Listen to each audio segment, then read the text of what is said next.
Hi guys, so I'm sorry I'm a bit close. I've zoomed my camera in a little bit more, but I'm doing a review today on all of the products I bought at Sephora. I originally filmed this on my phone, but I was like, nope, I'm going to film it again on my camera, just so it can be a bit better quality video. So, without further ado, let's get into it. I'm going to start off on the two things I wasn't particularly happy with, and then go on the others so I can end on a positive note. The first thing I am never repurchasing again, and unless the original version of it is a lot better, I am never going to ever buy, and that is a beauty blender. This is the Beauty Blender Nude. Now if this is different to the original one, please let me know because I will try the original one. But this is a $30 makeup sponge, and I hate it. I washed it with the soap it comes with. My friend has a beauty blender and I used her soap. I borrowed it for the day and still didn't make a difference. So it gave me no coverage whatsoever. Soaks up every amount of product I have. The Maybelline Fit Me Matte and Poreless foundation is pretty much full coverage on me. I don't have a lot to cover. Like, I'm wearing the CoverGirl True Blend foundation today, and as you can see, my skin's practically flawless. And it soaks up all the product. I got no coverage on it whatsoever. I might as well just put on a tinted moisturizer. It smells weird. I have a lot of texture on my skin, like a lot of little bumps and lumps around here. Little chunks on the sides of my nose. Like, it's not dry skin, it's just lumps. And you can't see them, but until you run your hands across my face, you'd feel it. And it emphasized those. The CoverGirl Outlast foundation I love it because it smooths my face out. It's like Photoshop in a foundation, but that, again, emphasized the texture on my skin. It made my concealer go so chunky and disgusting underneath my eyes, and again, it lost coverage, and I hate it. I so much prefer my $6 Chi Chi sponge over the $30 beauty blender, and both are cruelty free, so it doesn't matter. And even then, I can wash my Chi Chi sponge with anything, but apparently you can only wash this with the soap it comes with. So yeah, that is not getting repurchased, and that is actually not getting used. I'm going to throw it out. That was the worst $30 I've ever spent on something in my life. I am going to try the Real Techniques one though. Just give me a couple of weeks. I have to build up my money again from when I went to Sephora. So once I've done that, I'm going to buy a Real Techniques one, but for now my Chi Chi one's much better. The other thing I wasn't too impressed with was the Urban Decay Primer Potion. This is the original one. This is just a travel size I bought to try because I know so many people like it and find and say it's their holy grail one. I decided to try it. This little one is $20 and I like it. As an eyeshadow primer, it's very, very good. But it made my eyeshadow crease very slightly. It wasn't much, but it was enough as to where my mum noticed, and my mum doesn't really notice things like that. Unless I'm wearing a lip colour she doesn't like, then she doesn't notice anything. This made my eyeshadow crease very slightly up into my crease, like making it ball up a little bit. Other than that, it's great.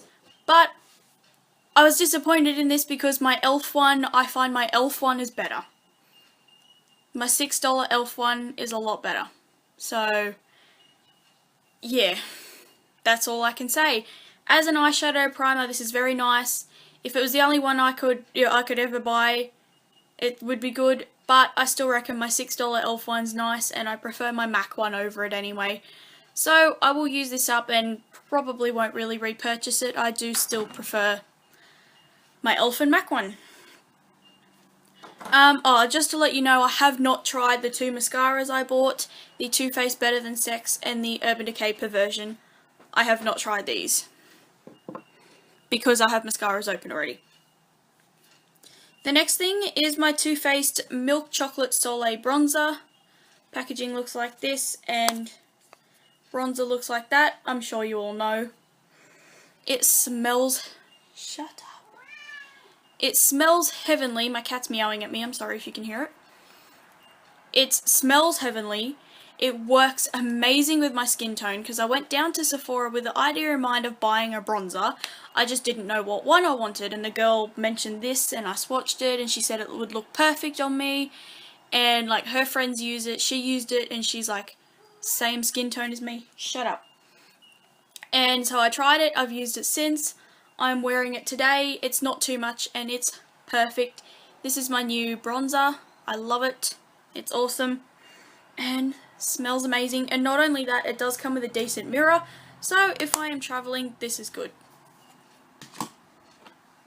Another thing I'm wearing today is the Hourglass Ambient Lighting Powder in Dim Light. Oh, I forgot to tell you, this was $47. And the Urban Decay Perversion Mascara was I think $16, and the Too Faced Better Than Sex is $38. This Hourglass thing is $31. This is in Dim Light, it looks like that. I'm sorry, I'm trying to cover up the mirror. There we go.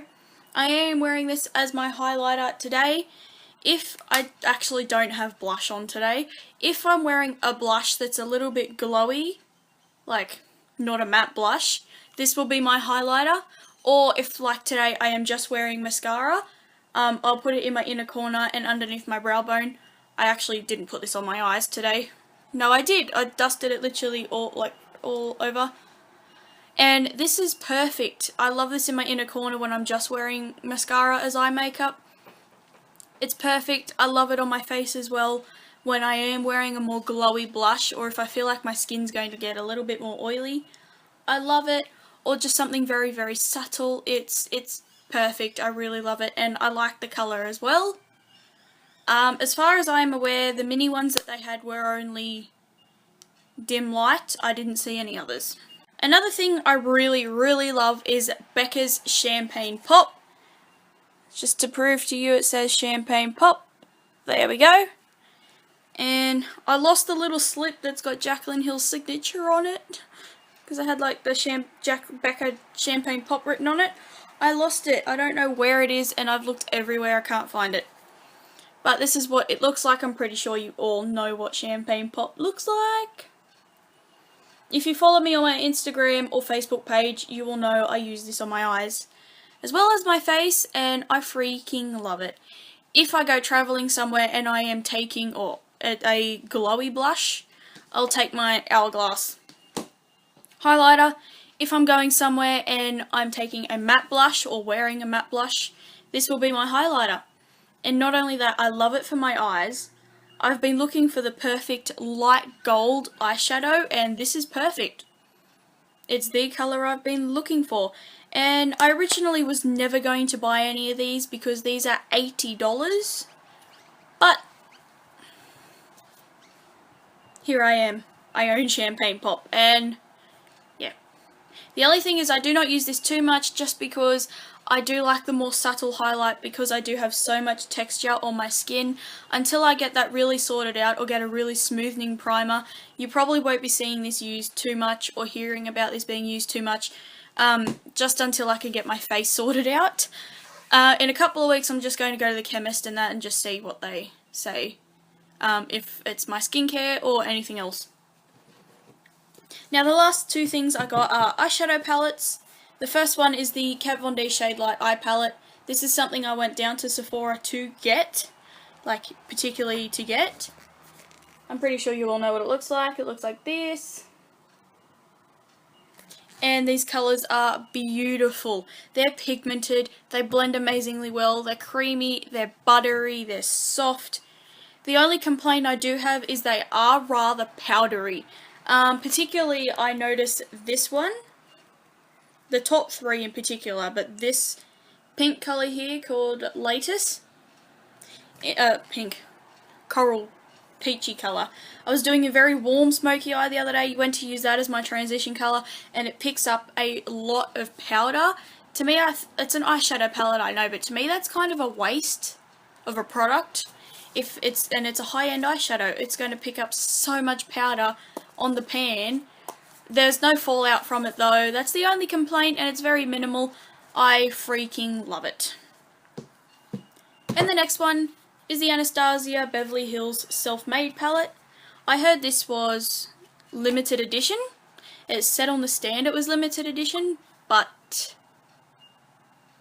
It's been out for so long. Sorry, I thought it was raining. It's not. And this is what it looks like. Again, I'm sure you all know what it looks like. There we go. And all of them are shimmery except for hot chocolate and buttery. I hope that's the right end. Yep. And the first look I did with this, I posted a look on Instagram. I used Isla on my lid with Fix Plus, hot chocolate in my crease, and buttery is my brow bone colour.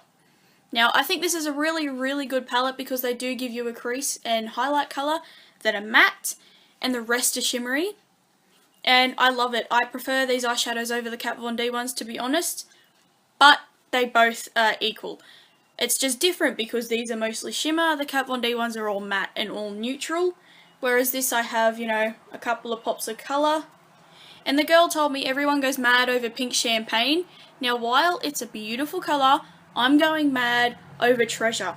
Treasure is amazing. All the cool tone smoky eyes I've done the past like 10 days since I got it. Actually, it's 9 days. Yeah. I filmed it, I just haven't uploaded it yet.